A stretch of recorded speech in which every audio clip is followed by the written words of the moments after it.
Dagsa pa rin ang mga deboto sa mga simbahan para sa pangalawang araw ng simbang gabi. Pinaigting din ng MMDA ang kanilang pagbabantay sa mga simbahan. Si Vel Custodio sa detalye live. Vel? Rise and shine, Dayan. Ngayong ikalawang araw ng Misa de Gallo, dagsa pa rin ang mga nagsisimba sa Santo Domingo Parish sa Quezon City. Na para sa maraming mananampalatayang Katoliko ang pagsisimba tuwing Misa de Gallo. Kagaya ni Angela na hangad na makumpleto ang 9 na araw na nobina bago magpasko. Ay yung good health lang at saka yung sana maging maayos yung ating bansa sa lahat ng problema, masolusyonan. Abot labas pa rin ng simbahan ng mga nagsisimba sa Santo Domingo Parish. Kanya-kanya ng bitbit ng bangko ang ilang mga dumalo sa misa.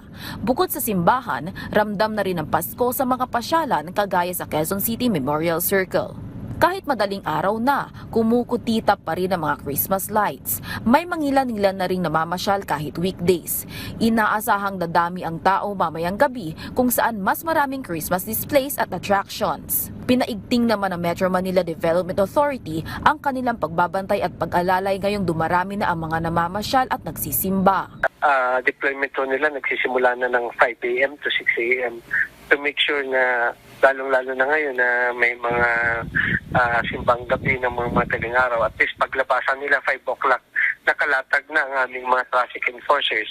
And ang deployment nila usually up to 10 a.m. lang, 10 p.m. lang. Ngayon po in-extend natin to 12 midnight. Dayan, para naman sa traffic update, bumabagal na ang daloy ng trapiko paikot ng elliptical road. Lalong mabigat ang traffic patungo at galing ng Commonwealth Avenue. Balik sa iyo, Dayan. Maraming salamat, Vel Custodio.